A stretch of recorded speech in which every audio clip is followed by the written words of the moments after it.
Woo, woo, woo, woo, woo. Doodaloo, doodaloo, doo. Let's do it.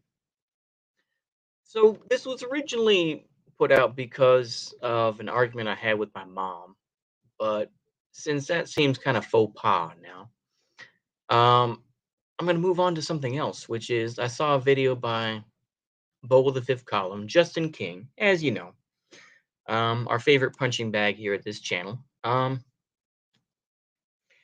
And he did a follow-up video to a girl who wanted to own her. How's it going, American Dissident? To a girl who wanted to own her uncle Bob, who into supporting reparations and to try to change it. Basically, very Reddit sort of thing where it's like, let's ruin Thanksgiving by pushing our political beliefs on people. Yeah, let's do that. And of course, he said, said the N word and said the B word, this and that, you know, and everything else, but never give them the satisfaction. Now, I can think of many scenarios that I would do, but if someone brought up to me, it's like, well, I support reparations. What do you think about it? I would say I support black separatism. I would say I support black separatism. And when you do that, then uh, you put them off, you put them off kilter by saying, I support black separatism, which is what Malcolm X really wanted. Reparations is nothing. Reparations will never happen the way you want it to, and everything else, right? Never give them the satisfaction that, they were right or that they won an argument. No, no, no, no, no. Always keep them off balance. Make them have to give up ground. And this is what I think has to happen. And this is what the left does in general. And the right wingers do too, to a point. But what so-called mainstream lefties think. And then they have to give up ground. So this whole idea of ACAB, this and that, once, once we see what happened on January 6th, suddenly we see, well, not all cops, and well, not all this. Oh, we see, of course, now that there is some prominent lefty, I guess somewhat of a prominent lefty on Twitter who was murdered in Philadelphia. Um, and of course, they were like, "Don't make his story into propaganda." This and that. It's just like, it's naivete, really. It's naivete, and when you have that sort of naivete that happens, all you can do is just by going point by point. I've become like a lawyer. There's no point in screaming, there's no point in getting physical.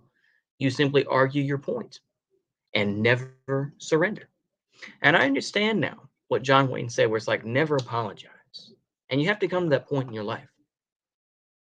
You have to come to that point in your life where you're just like, no, I don't apologize for anything. And you shouldn't. Never give them that satisfaction of saying that you were wrong. No, never. Just say, no, I just didn't think about that. Well, I'll go ahead and fix it. It's my problem. That's what you do.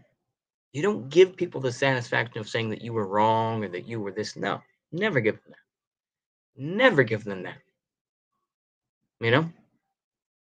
Now, I don't, like I say, notice that I said not get physical, not get nasty. Don't use the N word. Don't use these. No, no, no, no.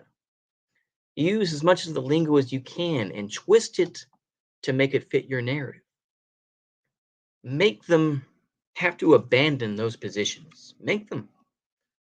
It's like when they talk about open borders. They've had to admit that, at least the smarter ones, I've said this before, that they would rather just say, well, we just don't want to allow terrorists in, this and that. Oh, but, this is the reality of where we are. You cannot abandon your positions. You know, allow the other guy to give up theirs. If you really want to debate people, this and that, this is what you have to do. I would say it goes with warfare as well. Don't simply give up towns and villages, this and that, much like the U.S. did in the Vietnam War. No, don't do that. Now, that doesn't mean you have to be like the German Wehrmacht in the Second World War and simply hold on to the towns to the last man. No, no, no, no.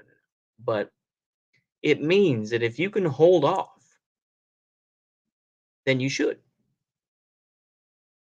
you know.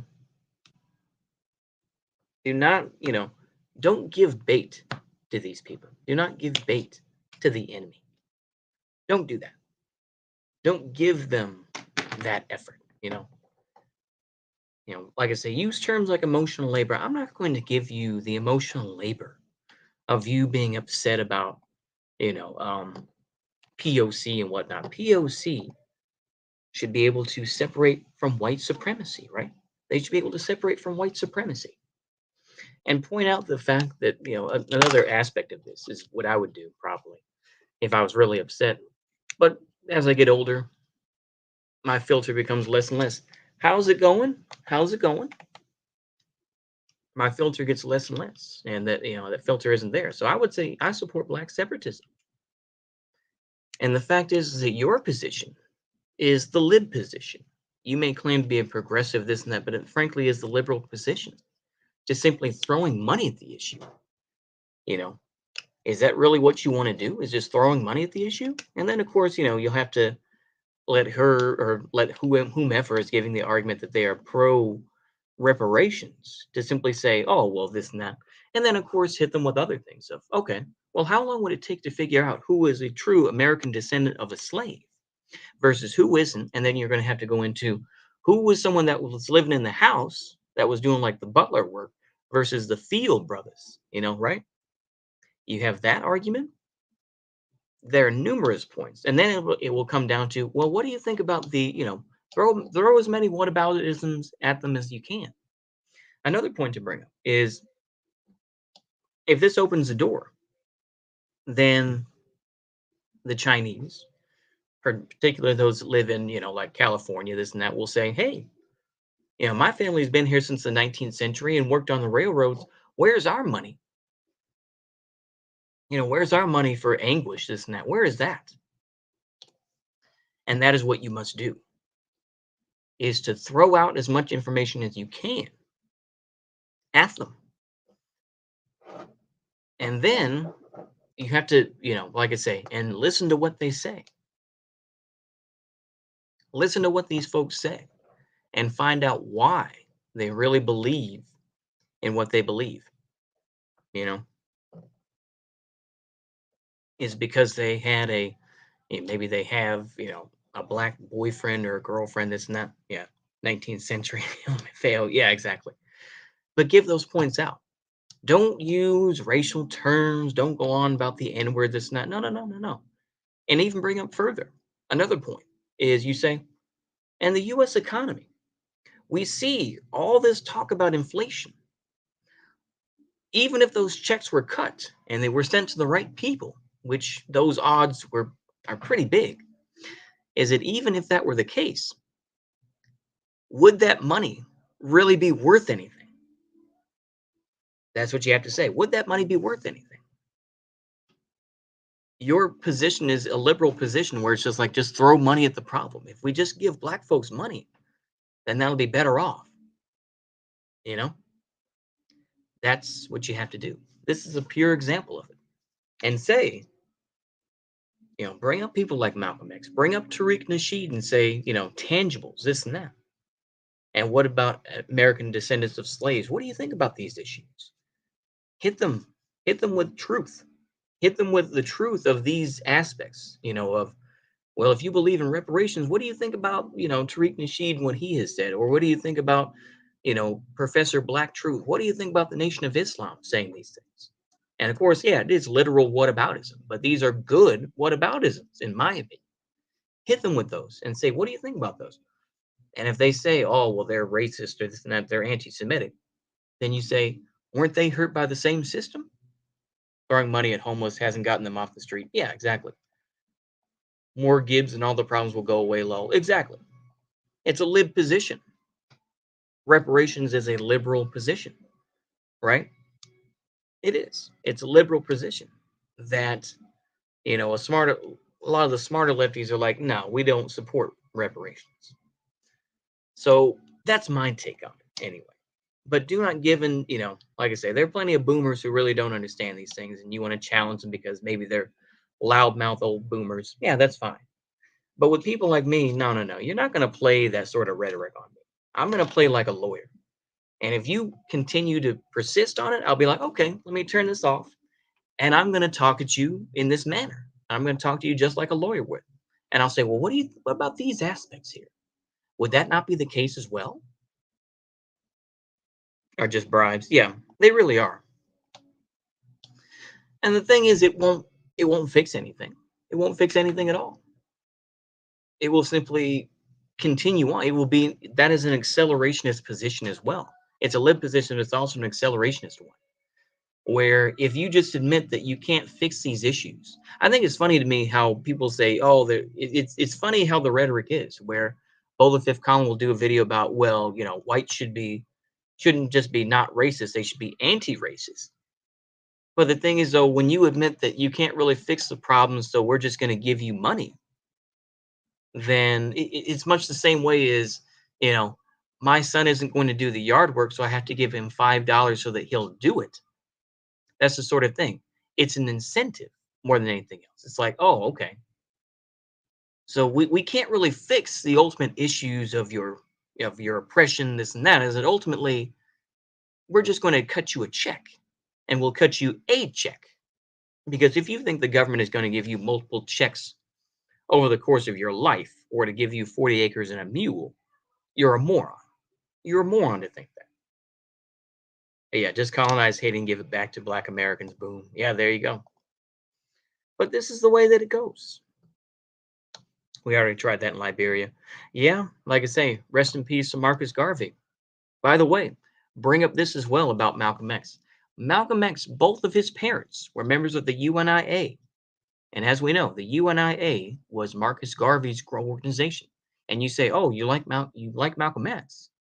Well, what do you think about Marcus Garvey? Oh, he's a fascist. He's this and that. Well, then Malcolm X must be a fascist then, because both of his parents were members of the UNIA. The UNIA was a very popular force in the 1920s and 30s, and even earlier. Like I say, Marcus Garvey had a lot of power, and he influenced a lot of people. So to me, this is one of those sorts of things as well that you see, Black Lives Matter tries to distance themselves from. And they try to say, well, we don't support, Marcus Garvey, this and that, but we want black separatism, this and that. And they will bring up random things. They will avoid talking about Zimbabwe. They will avoid talking about the people like Julius Malema. And they'll say, no, no, no, not them. We're going to have a different version of it. To me, I would rather just have people that are honest. It's like if you genuinely hate white people, fine. I appreciate those, those Twitter spaces where that obviously gay brother who was saying, I support putting y'all white people into, putting y'all into gas chambers and stuff like that. As much as he was, hounded and bullied, and he was, and he deserved to. I'm going to say that. I'll be a Fed poster and say that. That brother deserved to be Fed posted on, and, he deserved it for all his Fed posting bullshit. But I have more respect for him than somebody, who's like, well, if we all just work together and if we just had less, white nationalists or whatever, then we'd be better off. It's like, no, no, we wouldn't. So I like I say, this is where we are. But I'm at the point now where don't give them ammunition. Don't do that. This is a fairly I appreciate the anonymity of this channel. I do appreciate where I can just randomly say shit. And for the most part, people aren't going to call me out on it. I like that. I like that aspect. But anywho, I think that's where we're at. Um, I do support black separatism, though. There's no other answer to me. If you want to create a new, yeah, I heard a criticism of Uncle H that he should have done land reform instead of Laban's Rom thoughts. That's an interesting point. That is an interesting point because Uncle H did use Junkers, which is much more of the old school sort of landowner type of thing, instead of having a more NatSoc thing.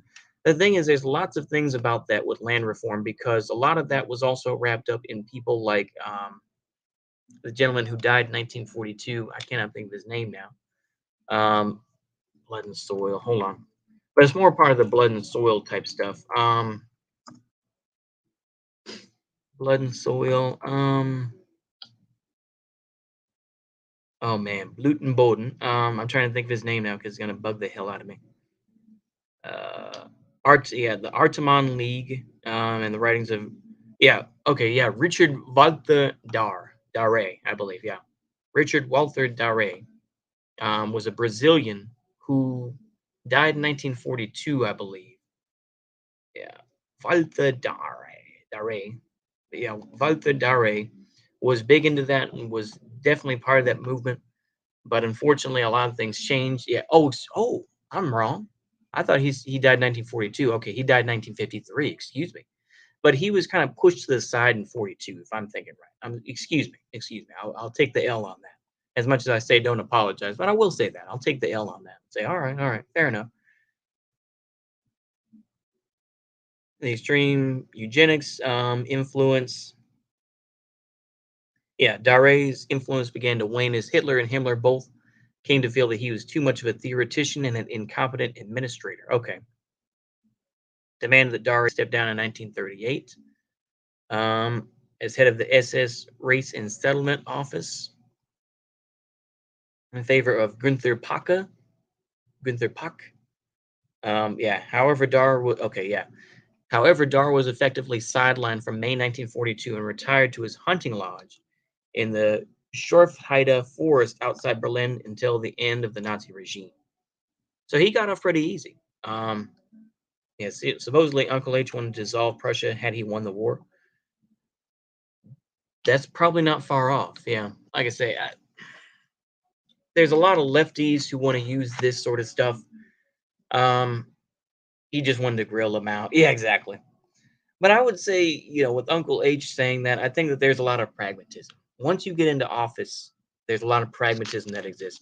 It's like people can go on and on about a cab or this and that, but guess what? When you get into office, a lot of that goes out the window. You need your own personal security, this and that, and as much as you want to talk about freedom, this and that, you want to be able to still have a job.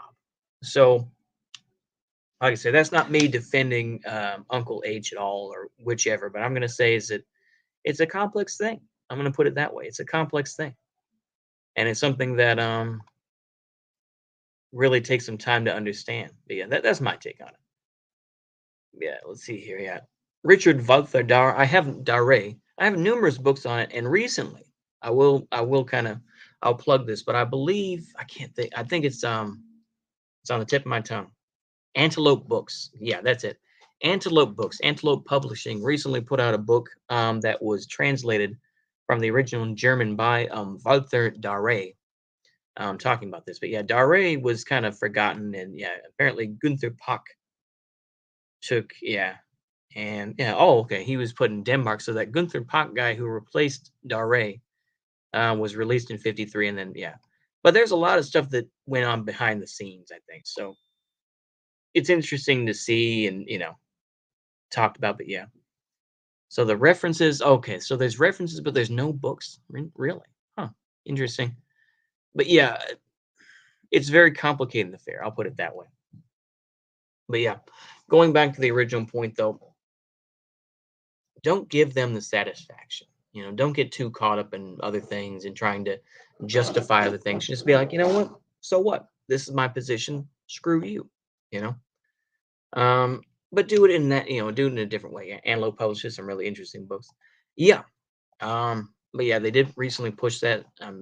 Do a book on it. There are other books that do. I think that I recently did purchase. I just need to get into reading them. I really just need to sit down and buckle myself down and actually try to read these things. But several books talking about the sort of culture that yeah. Recent interview Haas had with a Polish communist mental gymnastics discussing patriotism was too much for me to tune out and close the tab. Oh yeah, I did not see it, but I imagine it was. I mean, it's interesting how you could be a Polish communist today and try to justify what the Polish communists did. It's like if you like I say, I'm looking at this from their point of view, not necessarily from mine, but if you're a Polish communist and you claim to be against anti-Semitism, how could you then support? I mean, what occurred? Because obviously, 1967, 1968. The Soviet Union and a lot of the uh, Eastern Bloc countries broke off ties with Israel and they supported Palestine. Because you have to remember is that Stalin supported the creation of Israel because he believed it would become a socialist country with people like Abba Kovner leading the way. And of course, Abba Kovner later just became a full-on Zionist and kind of somewhat talked about labor movement. But yeah, anywho, um, 1967-68 was a break that occurred. And one of the countries that the anti-Semitism really came out in was Poland. And there was a mass exodus of Jews from Poland, like 15,000 or so. And this was committed, a lot of this was committed by this guy named Moczar. Moczar. Yeah. Moczar. Yeah.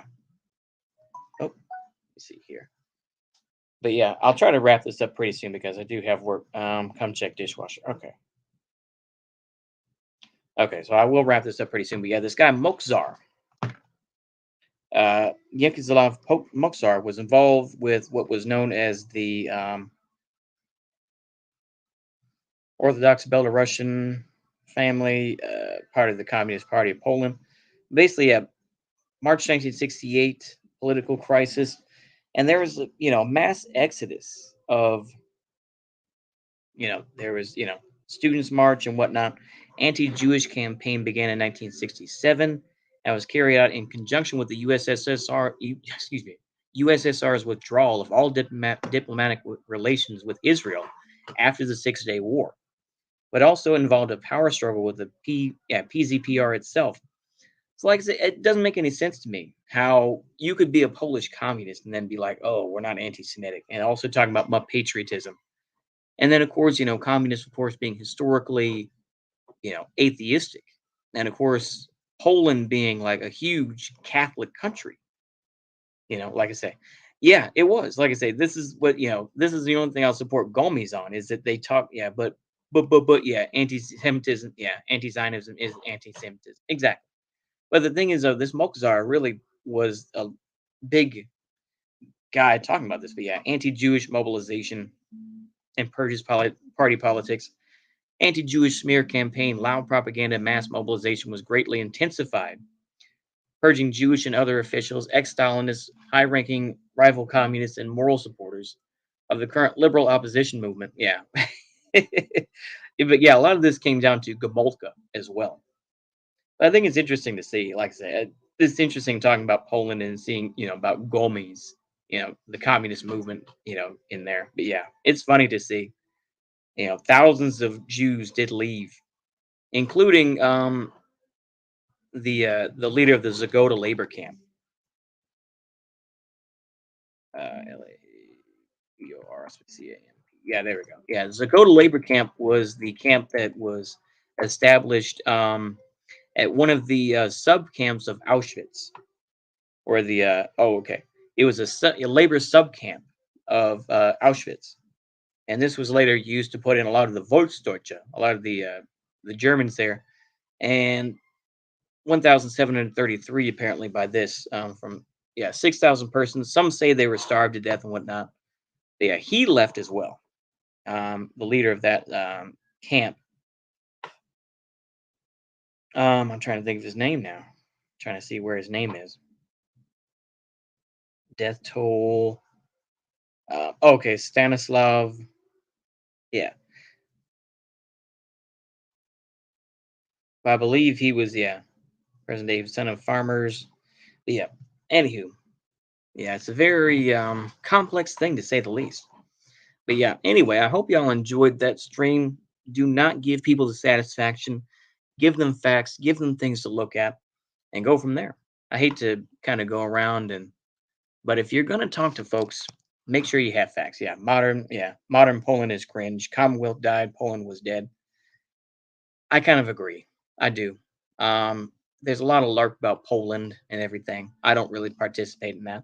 But anyway, I do have to get back to work literally. So I hope y'all enjoy this. See you later. Goodbye.